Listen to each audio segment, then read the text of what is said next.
make yourself a better person and a better leader? You have 1 minute to answer. I work hard. I wake up every morning and I have a business that has 40 employees, 30 to 40 employees, depends on which time of year it is. Of course, I have the budget. I make payroll, and I'm always generous to my employees. I work hard, and I love what I do.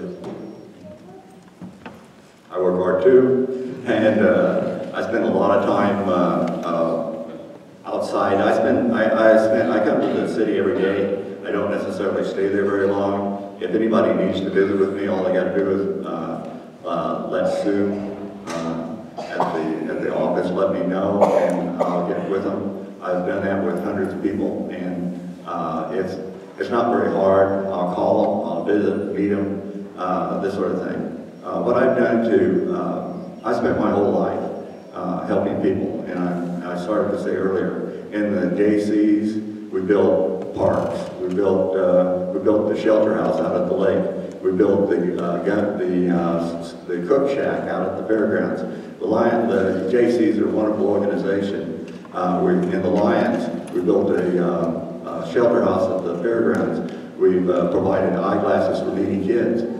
We've helped with scholarships for students from our school. So we do a lot for the community. And I do that because that's my goal. Right. Question number 7. Mr. Packer will be up first. Like I said, we're now moving into some of the questions I've received from the public. And I quote, how do these candidates view the school system in relation to the economy of the city? Do they believe in a progressive school system that can help attract new businesses to the town? And how can the school be progressive without the support of the community? Since we live in one of the lowest tax cities north of I-70, do you support seeing our school get the improvements it needs along with possible new additions to help shape programs for the future? You have 2.5 minutes to respond, Mr. Bagley. I'm a very strong supporter of the school. Of course, I was a school teacher. I have a good working relationship with the administration of the school. I come up here several times a year to help work on scholarships and help work on Boys State. So I'm very positive about the school. I think the school is one of the pillars on which the community has to be built. If you don't have a good school, you're not going to have a good community.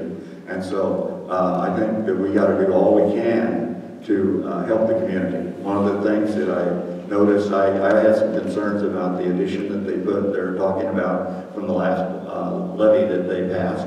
And I went and talked to the superintendent about it, and it was very clear that he had a clear vision of what they needed. One of the things that I was concerned about is how are we going to protect those kids during a tornado? And he said, we're going to do that. And he's got a plan to do that. Harden facilities within the new part of the building where kids can get in and be protected. And I think that shows great forward thinking and progressiveness on the part of the city, as far as the school is concerned. But the school has always been, they work with onshore, they work with a lot of different organizations to help provide trained people to go, nurses training. The vocational school is a wonderful school. It's just, the whole school is an asset to our community. I also think the school, when people come to town to put a business in or put their family somewhere, they look at the school system. You go to Kansas City and they don't want to be in this school system because this one's better. I think that the school is a very important part of the community, and I've also talked to Mr. Jarvis about the school addition also. I think he's spot on. I mean, he's taken time, figured out the best way to get the biggest bang for our buck on the school. So the school is important, and also the city. I don't know how that works, but the city also helps out with the police being up here for schools for safety of the school also. So right. So. Any rebuttal? No, I agree with you. I didn't say nothing. I think we all said the same thing. right, question number 8, Mr. Holman will be starting. If you could change, get rid of, or create a tax here in the city of Macon, what would it be and why? Also, if you could change, get rid of, or create a city ordinance here in the city of Macon, what would it be and why? You have 1 minute, or a minute and a half to answer the question. I don't know I think the projected numbers, like on the fire department, was 1/4 cent sales tax, and the projected numbers are $200,000 a year. I'm not for tax, but if we're going to get fire trucks, we should ask for half. Because by looking at the numbers and looking at the prices of fire trucks, and we're way behind on fire trucks, I would have changed that to half. Now, I'm not a tax person, so I said that reluctantly, but by looking at the numbers from what I've seen, that should have been a 1/2 cent sales tax. What was the second part? If you could get rid of, create, or change a city ordinance.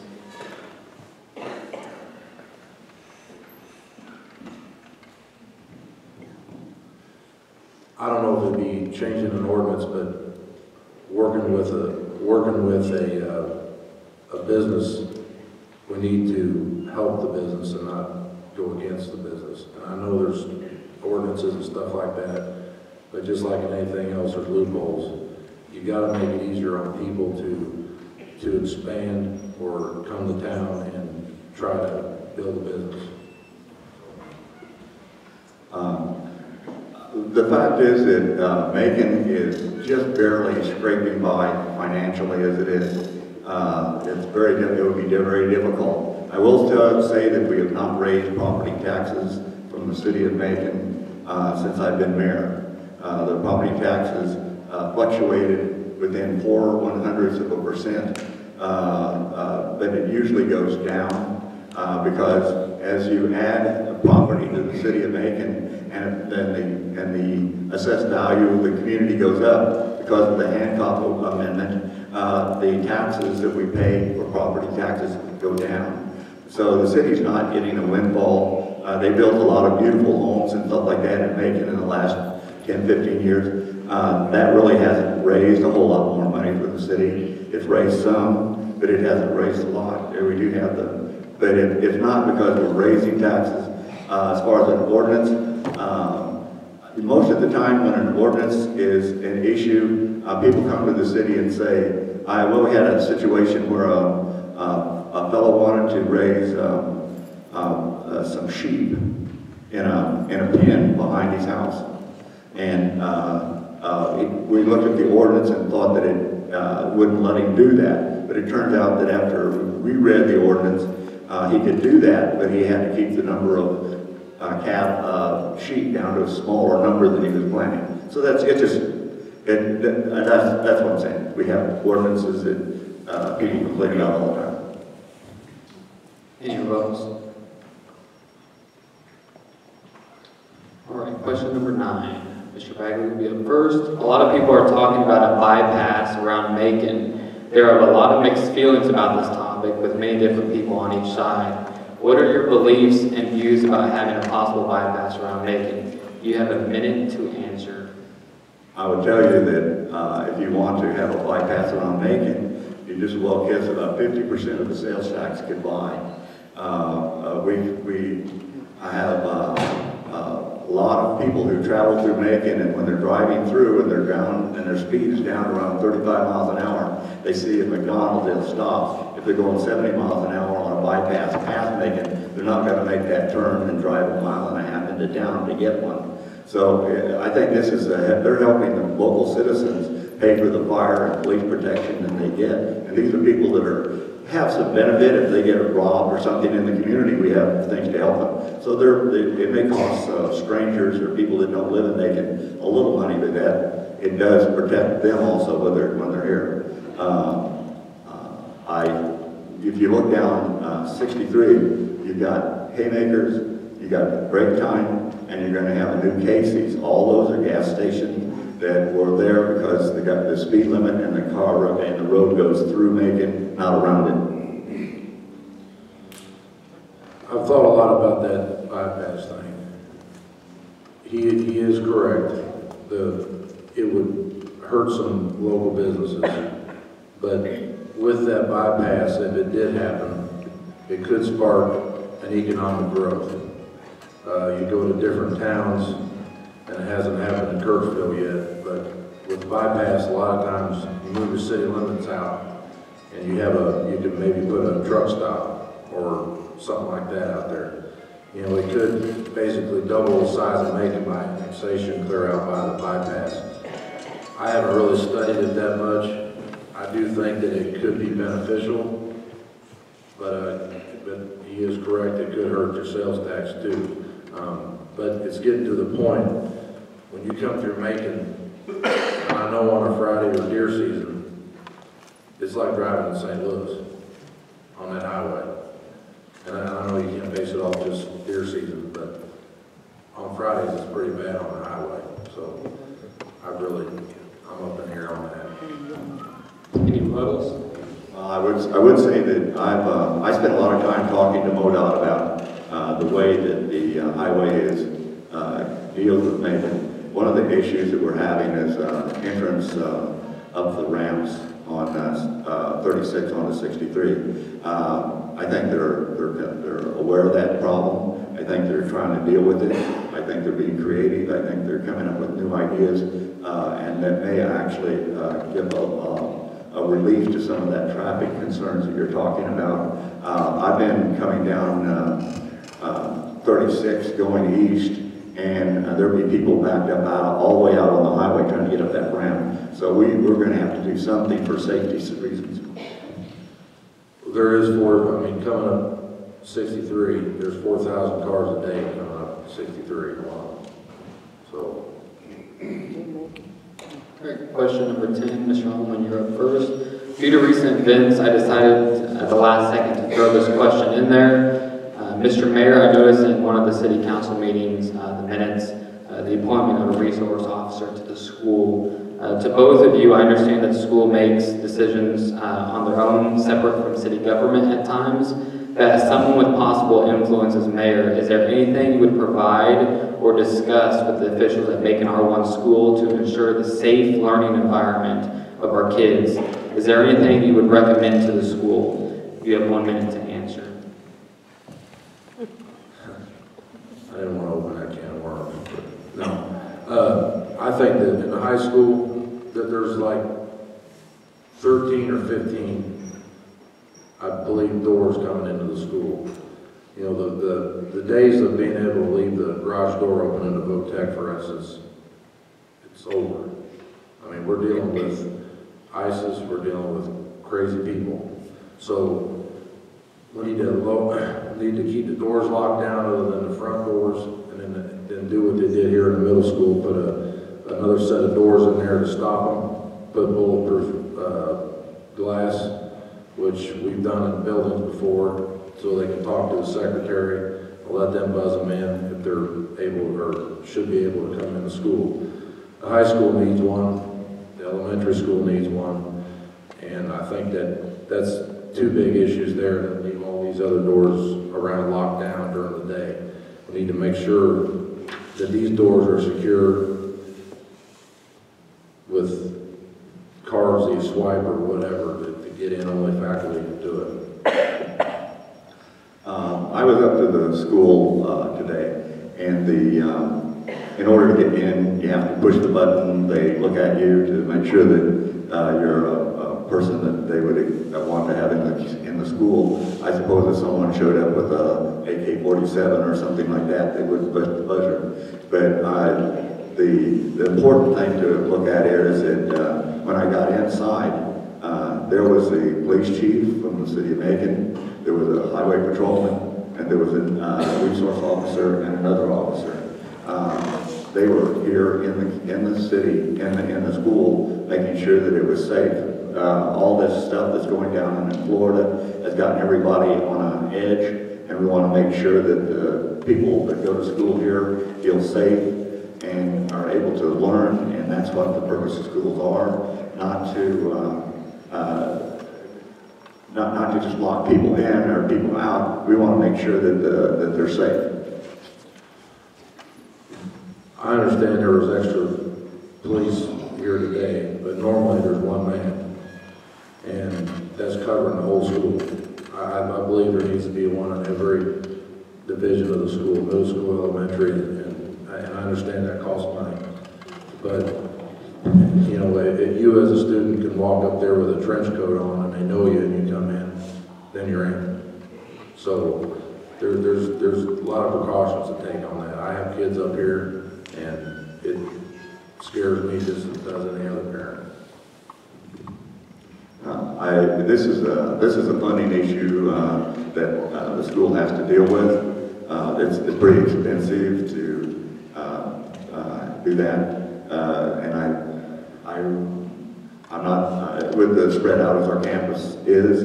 I wouldn't think that at least a second officer would not be a bad idea. But I want to make sure that it's done in a way that is proper. I do think, though, that the most important thing is having a strong perimeter security around the school, like the door being locked and people being admitted that way. I think that's the first line of defense.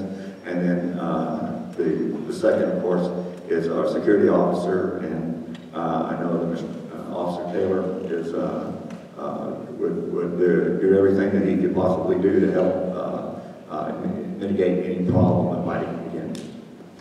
Great, thank you. Question number 11 is two different questions. So you're going to have a different question, and you're going to have a different question. So Mr. Mayor, on December 12th, Tony Petrie posted in Macon, Missouri area news, how do you see Macon in 5 years, 10 years? What does it look like? It garnered hundreds and hundreds of comments. One comment stated, I love Macon, always have, but I got tired of being broke, so I moved away. Sad but true. Another comment said, Macon is missing out on trying to attract distribution centers. Macon is a central location in the United States of America. Someone said, things could be better, no doubt. We need to find someone to step up and take the lead and fight for us. Several people stated that our town is slowly declining and becoming a town of gas stations. Right. One person even talked about the nepotism case that occurred several years ago. To be fair, there were some very positive comments as well, comments stating that positives of our small town, the Royal Theater, our restaurants, etc. How do you respond to these statements, and does this illustrate your performance as mayor for the past 14 years? You have 2.5 minutes to answer. Well, I would say that one of the things that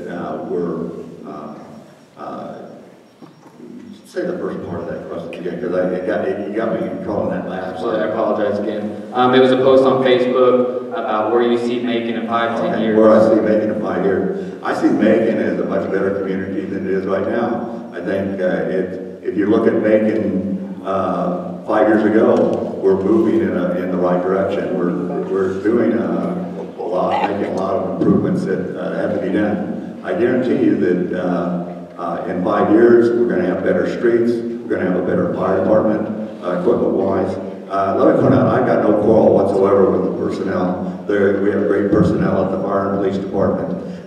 We need to keep moving forward on things like that. But I see Macon as the thing that a city can do. The city's job is not to go out and beat the bushes for business. That's why we're a part of the Macon County Economic Development Group. The Macon County Economic Development job is to go to places and contact people. We wouldn't have Love's Truck Stop here in Macon County if it wasn't for the work of the Macon County Economic Development Group. So we wouldn't have a lot of other businesses here that wasn't for the Economic Development Group.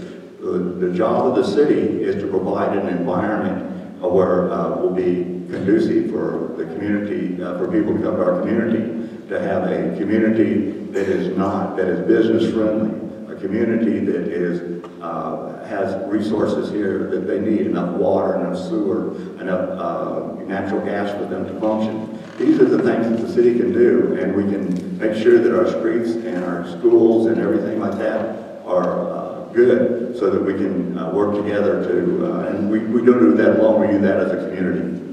Or to be fair, the question was, I stated some of the comments on Facebook. I love Macon, always have. I got tired of being broke, so I moved away. Sad but true. Some of these are negative comments about the city. Does that illustrate your job performance as mayor for the past 14 years? I guess I can't make everybody happy. I try, but sometimes they're not happy with me. But I do say that anybody who works with me, who has an issue, and I think Cal knows that we work with him a lot of times, so we will work with people to try to solve problems. And I know that there's going to be some people disappointed in the way things turn out, but honestly, I think that the community has benefited from all the things that Megan's been doing a lot in there. All right, Mr. Holman. I received dozens upon dozens of emails and messages from concerned citizens throughout this town on the motivations of you to run for mayor. Many talked about the big discussion around the Wardell Mansion, your lost 1 year ago for city council, and now all of a sudden you are running for the biggest position in the city. You are young, you have a young family with kids being very involved in sports, you have a very successful and busy business. Why another iron in the fire? Why this? You have 2.5 minutes to answer. Well, the Wardell Mansion thing is really the least of my worries. I bought the house, the gentleman owned it before me. He tried to change the zoning on it. I told him, I said, if I don't get it changed, which I thought I would, I'm going to buy it anyway. And that was the agreement. So it's sitting over there rotting down like it has for the last 30 years. The tax base on that house is over $282 a year. What I wanted to put there was $12,000, but that's fine. If people are worried about Wardell Mansion, there's a bigger fish to fry in town than that. I'm not worried about it. Now, the reason I stepped up is because I am young and I am eager, and my family's here. This town, I've lived here my whole life other than college and a few years in school, or in elementary school. But I got a lot invested in this town. I'm always moving. I'm always tearing down old dilapidated houses in town. A lot of people know that. I build nice apartments, and I don't want to see the town go down because it's going to affect not only the town, it's going to affect me. And I see a steady decline. I don't see an incline here. So that's why I'm stepping up to the plate. I'm young. I've talked to older business gentlemen in town, and they don't want to do it whenever they retire. They don't want to mess with it. I worked on this. I've worked on trying to get someone to run for mayor for 2 years, and couldn't do it. So I said, you know what? I'll do it. I like a challenge. I do have young kids, but you're only as good as the people that are in front of you. And I have good people in my company, and I think the town, if they're trained properly and the proper information is getting out and things are handled properly, then it'll work. Is there anything that you can say to everyone here tonight? Will there be conflict of interest if you're elected mayor? There won't be conflict of interest for the simple fact I got to recuse myself. If I go up in front of the city council for something, I'm a citizen at that point. Now I may have to sit at the city council meeting and throw the gavel and start the meeting, but then I step down on my issue. I have no vote in that. So there is no conflict of interest. I mean, I've been asked that by several people. I'm not a cheater. I'm not looking for financial gain. I'm not looking for any of that. I care about the town. I live in the town, and I want to see the town progress. And that's what I'm here for. I can be making money somewhere else. But what I find is most of my money is not made in Macon. It's made in Kirksville, Columbia, different places. Because there's not enough growth here to keep, just to work with a company my size around here. And I'm not saying I'm a big company, I'm just saying we need more growth here and get people to come here. I mean, my 5-year plan, let's rock and roll. I want to get this thing going. I want to meet with people that I know in other towns, other people in the government, economic development, stuff like that, to get people to come here. So that's my goal. Any rebuttals? I just know that the city of Macon is a great place to raise a family. It's a town that has stepped forward when it came time to deal with important things. One of the important things that the city of Macon did was take the leadership in getting Highway 36 4-lane from Macon to Hannibal. And that has made a tremendous difference in the amount of traffic. There are businesses here in Macon that wouldn't be here if it wasn't for that. So the city of Macon is constantly looking to make progress as we go through the efforts of growing Macon. Well, with the 4-lane, I don't know about anybody else, but there should be a lot more going on here than that. What we have. You go to Cameron, there's a 4-lane there, intersecting, and there's stuff going on there. There's a lot of potential here, and yes, there is a lot of business coming off 60 or 36, but we should have a major economic boom here. All right, we're going to kind of skip through some questions to this. All right. Mr. Bagley, you're up first. Mr. Bagley, last year during the city council race, a candidate had brought up a certain case of nepotism. And I quote, "City council has been negligent in handling money.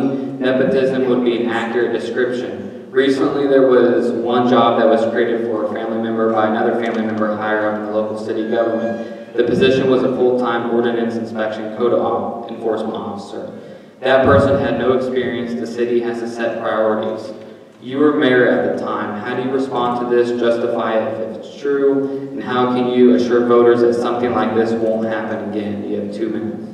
Well, first of all, it was not nepotism in the sense that in order to be nepotism, the person who makes a selection is the supervisor of the person selected. Actually, I was a supervisor of the person selected, and that job wasn't created. That job was already in existence. It was a job that involved code enforcement for the city, and we still have the same job now. You didn't get rid of the code enforcement officer because the individual left. We have Kevin Myers is now the code enforcement officer. Before that, there was other code enforcement officers. We had Joe Evans, I think, was the code enforcement officer before. So we have a lot of things that happen, and the best quality. We did a survey, asked for applications for the job. The best qualified person for the job got the job, and since the individual was not being supervised by another employee of the city, it was not a case of nepotism, but rather a case of hiring the best person for the job. All right. Mr. Holman, I was emailed multiple times about something you did back when the school was trying to pass a tax initiative. Several of these people told me that you had sent out letters to people that lived in your houses or properties, rental properties, and stated that their rent would increase if the tax was passed. Is that common behavior, or was that intimidating voters to vote a certain way? Will that happen if elected mayor, if the city is trying to pass something, or in the future if the school is trying to pass something? You have 2 minutes. Well, for the record, this last school levy, I didn't send out any letters. The other one was going to impact me at such a amount of money that I had to tell my people in my apartments that their rent is going to go up. I couldn't sustain the amount of extra monies on cost for property taxes. And no, I don't plan on doing that again. I got another backlash on that. But I just wanted my people to know I don't agree. People live in my apartments. I haven't raised rent since I started building. They're so much per, and that's it. But that was going to be such a dramatic change. It was going to be like another $26 a month on property taxes per apartment. So I had to do something. So there again, I'm not against the school, but I had to do something to let them know that that was going to happen. Now the $4 million levy wasn't as big, so I'm probably going to keep it the same. All right. Mr. Holman, you're up first. ConAgra is the biggest employer in town. Recently, the Trenton ConAgra closed down, laying off hundreds of employees. God forbid, what would you do as mayor of Macon to fight for ConAgra in case there were talks or a facility closing down too? You have 1 minute to answer. Well, in towns, and big or small, it's just like Walmart coming to a town, they ask for tax abatements. Now, they've been here so long, that probably wouldn't incentivize them any. Businesses come into town, or businesses in town, to that magnitude, I mean, they're a huge employer in this town. We would have to do everything we could to try to keep them here, whether it be utility rates or something, because those 400 and some people have got to stay working, because that would be worse than, I believe, Toastmaster. So we sustain Toastmaster for the most part, but that would be a big shock, so, to the system.